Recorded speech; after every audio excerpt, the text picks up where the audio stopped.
जी अस्सलामु अलैकुम वरहमतुल्लाह। आज हम इंशाअल्लाह सूरह मुमिनून की आखिरी आयत सीखेंगे। बहुत ही ताकतवर दुआ है ये आयत। हमें अल्लाह ताला की मग़फ़िरत मांगने और उसकी रहमत की तरफ पलटने की तालीम देती है। जो शख्स इसे इखलास के साथ पढ़ता है, अल्लाह ताला उसके दिल को सुकून अता फरमाते हैं। बेशक हमारा रब सबसे बेहतरीन रहम करने वाला है। तो चले हैं इस बाबरकत आयत को सीखते हैं। बिस्मिल्लाहिर्रहमानिर्रहीम। अफहसिबतुम अन्नमा खलक़नाकुम अबसन व अन्नकुम इलैना ला तुरजऊन। अब इसको तोड़ तोड़ के पढ़ेंगे। अफहसिबतुम अफहसिबतुम अन्नमा खलक़नाकुम अन्नमा खलक़नाकुम अबसन व अन्नकुम अबसन व अन्नकुम इलैना ला तुरजऊन इलैना ला तुरजऊन। अब आगे वाले इंशाल्लाह सीखेंगे।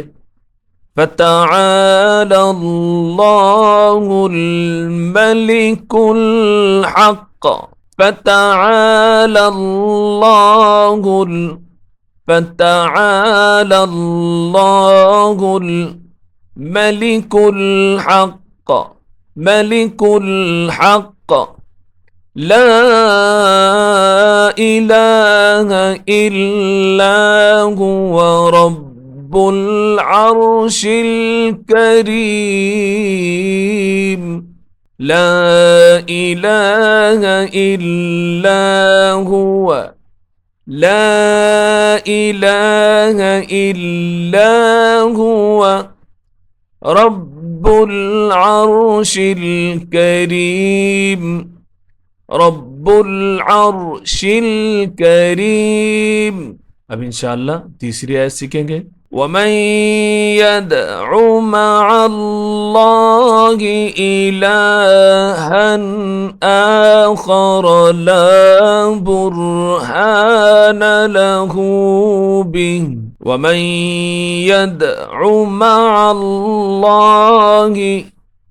वमन यदअु मअल्लाहि इलाहन आखर إلها آخر لا برهان له به لا برهان له به فإنما حسابه عند ربه فإنما حسابه فإنما حسابه عند ربه عند ربه إنه لا يفلح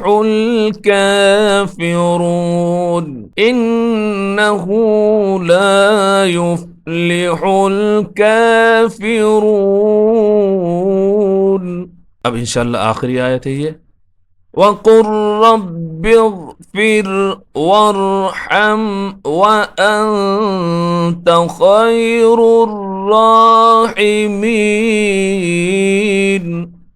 वक़ुर रब्बि इग़फ़िर वरहम वक़ुर रब्बि इग़फ़िर वरहम وأنت خير الراحمين وأنت خير الراحمين। अब इस आयत को मुकम्मल एक दफा रवा पढ़ेंगे। बिस्मिल्लाहिर रहमानिर रहीम। أفحسبتم أنما خلقناكم عبثا وأنكم إلينا لا ترجعون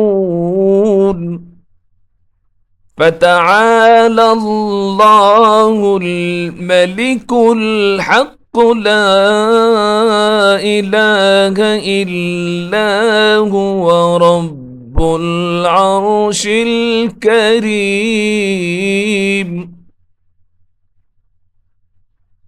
ومن يدع مع الله إلها آخر لا برهان له به فإنما حسابه عند ربه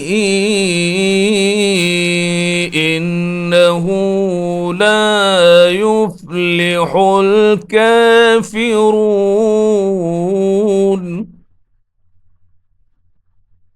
وقل رب اغفر وارحم وأنت خير الراحمين. السلام عليكم ورحمة الله.